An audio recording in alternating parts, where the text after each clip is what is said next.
Hello friends, எல்லோரும் எப்படி இருக்கீங்க? பால்கனி திறந்து பார்த்தா ஸ்கூல் தெரியும் எப்பவுமே. இன்றைக்கி ஒரே புகை மூட்டமாக இருக்குது. என்னடா இவ்வளோ புகையாக இருக்குன்னு பார்த்தா இன்றைக்கி வந்து போகி பண்டிகை இல்லையா, அதனால் எல்லோரும் கொளுத்தி போட்டு ஒரே புகையாக இருக்குங்க. அந்த சைடு என்ன இருக்குன்னே தெரியல பாருங்களேன். ஸ்கூல்லே தெரியல, அந்தளவு புகை மூட்டமாக இருக்குது.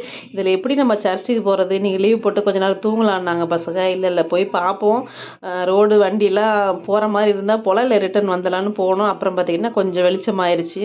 அப்புறம் அப்படியே சர்ச்சுக்கு போயிட்டு வந்தாச்சு. செம்மையாக பனி குளிர ஆரம்பிச்சிருச்சுங்க. இன்னும் இந்த மாதம் ஃபுல்லாக இப்படி தான் இருக்கும். சர்ச்சுக்கு போயிட்டு வரும்போது ப்ரெட் எல்லாம் வாங்கிட்டு வந்து சாப்பிட்டு முடிச்சுட்டு மத்தியானத்துக்கு நேற்று மார்க்கெட்லேருந்து வாங்கிட்டு வந்த வெலை மீனுங்க. இது ரொம்பவே டேஸ்ட்டு செம்மையாக இருக்கும்.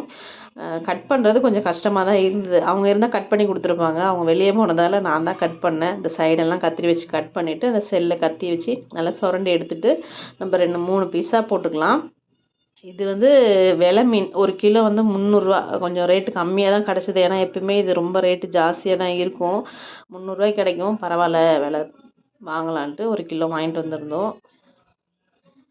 எவ்வளோ ஸ்ட்ராங்காக இருக்குது பாருங்கள் இந்த மீன். நல்லா அந்த எலும்பு முள் பகுதி ரொம்ப ஸ்ட்ராங்காக இருக்குது. கொஞ்சம் கையை வச்சு கொஞ்சம் கஷ்டப்பட்டு தான் கட் பண்ணி முடிச்சிட்டேன். எப்பவுமே மீன் வந்து எல்லா மீனுமே வாங்கி டேஸ்ட் பண்ணுங்க. ஒரு சிலவங்கலாம் ஒரு சில மீன் தான் வாங்குவாங்க, எல்லா மீனும் சாப்பிட மாட்டாங்க. அப்படிலாம் இல்லை. எல்லா மீனுமே ஒவ்வொரு மீனுக்கும் ஒவ்வொரு டேஸ்ட் இருக்கும். அந்தந்த சீசனில் என்ன மீன் கிடைக்குதோ சீப்பாகவும் கிடைக்கும், டேஸ்ட்டும் நல்லாயிருக்கும். அந்தந்த சீசனில் வாங்கும்போது தான். இப்போ வந்து வெலை மீன் கிடச்சிருக்கு, அதனால் நாங்கள் வெலை மீன் வாங்கியிருக்கோம்.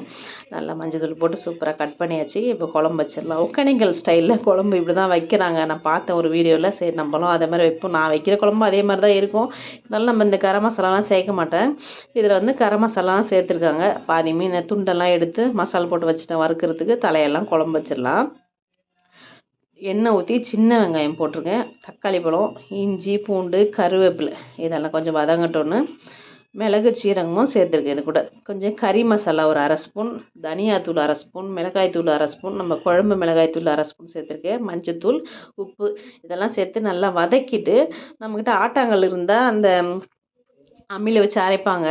அம்மிக்கெல்லாம் நம்ம எங்கே போகிறது, மிக்ஸி ஜார்லேயே சேர்த்து நம்ம சூடு ஆறட்டோன்னு அரைச்சி எடுத்துக்கலாம். தேவையான அளவு புளி கரைச்சி வச்சுருக்கேன். இந்த அரைச்ச மசாலாவும் புளி கரைசலும் சேர்த்து மிக்ஸ் பண்ணி வச்சுட்டு, நம்ம எண்ணெய் ஊற்றி வெந்தயம் கருவேப்பிலை தாளிச்சிட்டு இந்த மசாலையும் ஊற்றி நல்லா கொதிக்க வச்சு மீனும் போட்டு இறக்குனா நமக்கு ஒக்கேனக்கல் ஸ்டைல் மீன் குழம்பு ரெடி.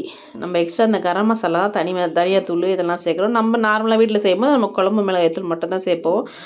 கரம் மசாலாலாம் சேர்க்க மாட்டோம். இதெல்லாம் சேர்க்கும்போது இனிமேல் டேஸ்ட் நல்லாயிருக்கும். அதே போல் இந்த அரைச்சி ஊற்றி வைக்கும்போது குழந்தைங்க தக்காளி வெங்காயம்னு பொறுக்கி எடுத்து போட மாட்டாங்க. நல்லாயிருக்கும், சாப்பிட்றதுக்குமே ஈஸியாக இருக்கும். டிஃபனுக்குமே சேர்த்து வைக்கிறதுனால கொஞ்சம் தண்ணி போல் குழம்பு வச்சோன்னா அது டிஃபனுக்கு மேட்ச் ஆகிடும்.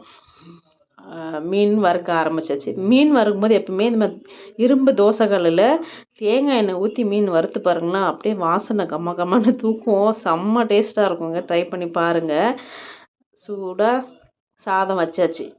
ஊர்லலாம் பெரிய அரிசியில் சாதம் வைப்பாங்க. இங்கே நம்ம பெரிய அரிசி வந்து ரொம்ப வாங்க மாட்டோம் இல்லையா, அதனால் அங்கே உள்ள அரிசி அங்கே டெய்லியுமே மீன் குழம்பு வைக்கிறதுனால அந்த அரிசி மேட்ச் ஆகிடும். நம்ம ஊர்லேருந்து வாங்கிட்டு வந்தோம்னா நமக்கு இங்கே உள்ள குழம்புக்கும் அதுக்கும் மேட்ச் ஆகாது. அதனால் மீன் குழம்பு வைக்கும்போது இட்லி அரிசியில் நான் சாதம் வச்சுருவேங்க. இது இட்லி அரிசியில் தான் வச்சுருக்கேன். இட்லி அரிசிக்கும் இந்த மீன் குழம்பும் நல்ல காம்பினேஷன், செம்ம டேஸ்ட்டாக இருக்கும். ட்ரை பண்ணி பார்த்துட்டு எப்படி இருக்குன்னு சொல்லுங்கள். Okay, bye friends.